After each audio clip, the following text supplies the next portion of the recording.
There's this one word we use every single day. We build our entire lives around it, we sing songs about it, and we think we know exactly what it means. But what if I told you that our whole understanding of that word has been fundamentally wrong for thousands of years? Just think about it for a second. Of all the words in every language on Earth, what is the single most misunderstood one? I mean, there are tons of complex ideas, right? Words that get lost in translation. But which one do we throw around all the time, yet maybe we don't really get it at all? Yup, it's love. Kind of crazy, right? We sing about it, we write about it, we literally build our lives around this one idea. And yet, the philosophy we're diving into today, it makes a really, really bold claim. Wow, that's a pretty provocative statement, isn't it? The whole argument here is that for all our obsession with it, love has become this empty word in our lives. And get this, it's not because love itself is flawed. No, it's because the entire cultural foundation we've built around it is broken. So where exactly did we go wrong? Well, the argument kicks off with this really simple idea.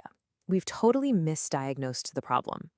Whenever we look around and see a world that feels like it's lacking love, we just keep pointing the finger at the wrong culprit. You know the story.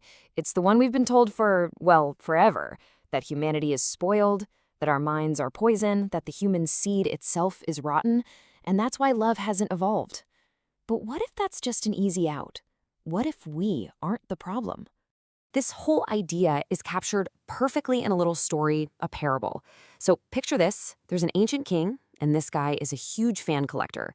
He hears about this seller who's bragging about a new fan, one that's supposedly so well made it's guaranteed to last 100 years. The king's like, yeah, right, but, he's curious. So he shells out 100 rupees for it, which was a crazy amount of money back then. And just like he thought, the thing completely falls apart in under a week. He is furious. He's absolutely convinced he's been scammed. So he calls for the seller, ready to, deliver some serious royal punishment. And this is where the story gets good. The seller comes in totally calm and says, "My lord, there's nothing wrong with the fan. You just don't know how to use it." He says you're supposed to hold the fan perfectly still and then move your head back and forth. I mean, it's a ridiculous solution, right? But it makes such a powerful point about where we place the blame. And that little story just nails the central argument here. We are the king in this story, blaming ourselves, the user, when the fan breaks. But what this philosophy argues is that the real problem, it's the instructions for living that we get from our culture, from our religions. It's not that we're a poisonous seed, it's that we've been planted in the wrong soil.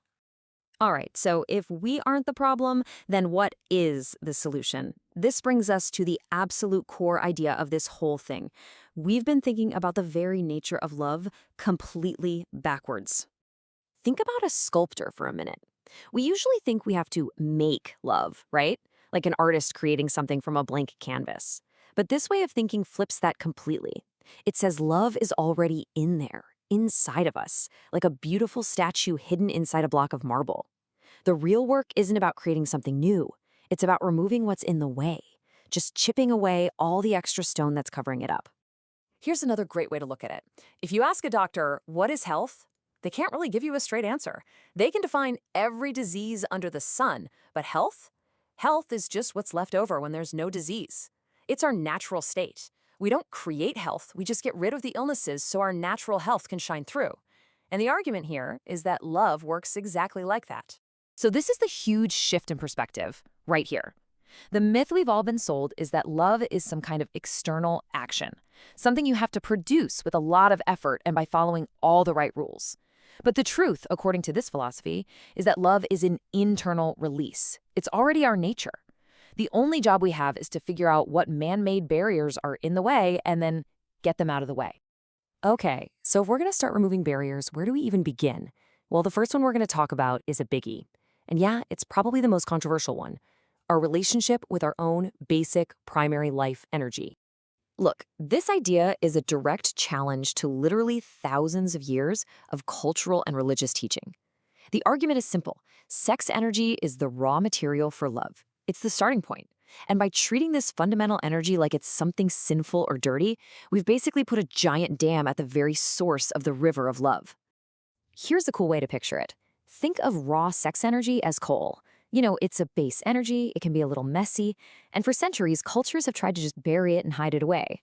But what happens to coal under the right conditions? With time and pressure, or in this case, acceptance and understanding, not suppression, that same lump of coal transforms into a diamond, into pure radiant love.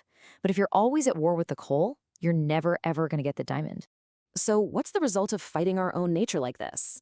Well, we don't conquer it, not even close. We just become obsessed with it. By constantly pushing this energy down, we've made ourselves neurotic.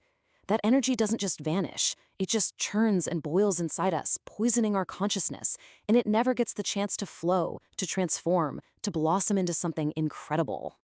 So we've talked about our primal energy. What's the last and maybe the biggest barrier we need to get rid of? Well, it's something we carry around with us every single second of every single day, the ego. So what is the ego? It's that constant voice in your head, that feeling of I am. It's the invisible wall that says, you are you and I am I. It's what creates separation. And the argument is, as long as that wall is standing, love, which is all about connection and unity, it just can't get through. And this idea is just, it's captured so perfectly in one last story about a little boy and a huge tree. See, the tree loved this boy unconditionally. A tree doesn't have an ego, right? It doesn't know I am big and he is small. It just gives. It would literally bend its highest branches down so the boy could climb up and play and pick its flowers. But as the boy got older, his ego got bigger. He stopped visiting just to play. He only came when he wanted something. First, he needed money, so the tree was so happy to give him all its fruit to sell.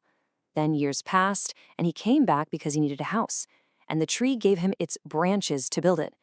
Even later, he returned wanting a boat to sail away in, and the tree, without a second thought, it offered up its entire trunk.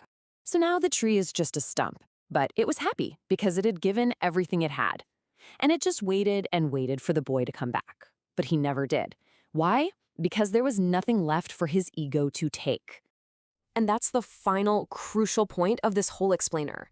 That story shows the absolute difference between these two forces. The ego, it only understands the language of taking. It's an eternal beggar, always asking, what's in it for me? But love, the language of giving is love. It's an emperor, always asking, what can I give? Love gets its joy from giving, while the ego, it's never ever satisfied, even when it's taking everything. So let's bring this all back home, to you. If this whole idea is right, if love isn't something we have to make, but something that's already inside us, waiting to be uncovered, then that leaves us with a really personal question. When you look at your own life, at your own programming, what are the walls of stone? What are the barriers from your culture, from suppression, from your own ego that need to be chipped away so that your natural state of love can finally be set free?